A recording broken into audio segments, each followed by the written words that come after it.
स्वातंत्र्यानंतर प्रथमच वाघाडी गावात मुलींसाठी बस सेवा, ग्रामस्थांच्या जल्लोषात स्वागत. शिक्षणासाठी बाहेरगावी जाणाऱ्या विद्यार्थिनींना मोठा दिलासा. फुलांची उधळण आणि ढोल ताशांच्या गजरात बसचे स्वागत. आज दिनांक 21 रोजी शुक्रवारी दुपारी 12 वाजता मिळालेल्या माहितीनुसार स्वातंत्र्यानंतर प्रथमच जालना जिल्ह्यातील परतूर तालुक्यातील वाघाडी गावातील मुलींच्या शिक्षणासाठी बस सेवा सुरू झाल्यानं ग्रामस्थांमध्ये आनंदाचं वातावरण निर्माण झालंय. अनेक वर्षापासून प्रलंबित असलेल्या ग्रामस्थांच्या मागणीला अखेर यश मिळाले असून या बस सेवेमुळे शाळा व महाविद्यालयात शिक्षणासाठी बाहेरगावी जाणाऱ्या विद्यार्थ्यांची मोठी वाहतूक अडचण दूर होणार आहे. वाघाडी येथील विद्यार्थिनींना शिक्षणासाठी बाहेरगावी जावे लागत होते, मात्र गावातून नियमित वाहतूक सुविधा उपलब्ध असल्यानं त्यांना अनेक अडचणींचा सामना करावा लागत होता.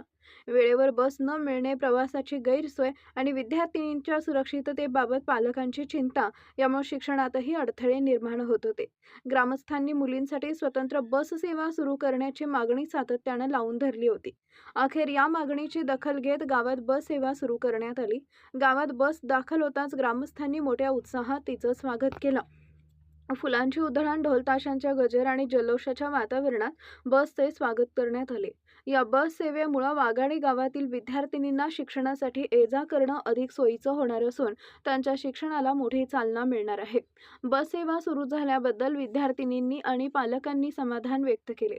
मुलींच्या शिक्षणासाठी वाहतुकीची सुविधा मिळणं ही गावासाठी अभिमानाची बाब असून या बस सेवेमुळे अनेक मुलींच्या शिक्षणाचा मार्ग सुकर झालाय, अशी भावना ग्रामस्थांनी व्यक्त केली आहे.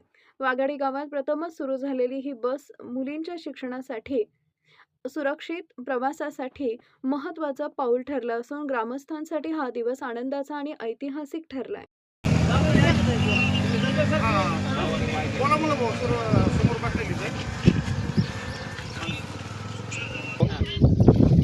सरपंचाने ठराव दिला आणि भाऊच्या मार्गदर्शनाखाली आमदार साहेबाच्या आपले आता भाऊ नेमकं त्यांचा कॉल आलता. भाऊने सगळ्या जनतेला आश्वासित करून सांगितलं बसच्या मागे त्यांचा पूर्ण पाठिंबा आहे. काही तक्रार येणार नाही ह्या गावातर्फे आम्ही तुम्हाला सूचित होतो. तसे आमच्या सरपंच बी सूचित हा सरांनी बी खूप मार्गदर्शन केलं. शंभू महादेव शाळा विद्यालय फाटा, त्याच्याबद्दल धन्यवाद.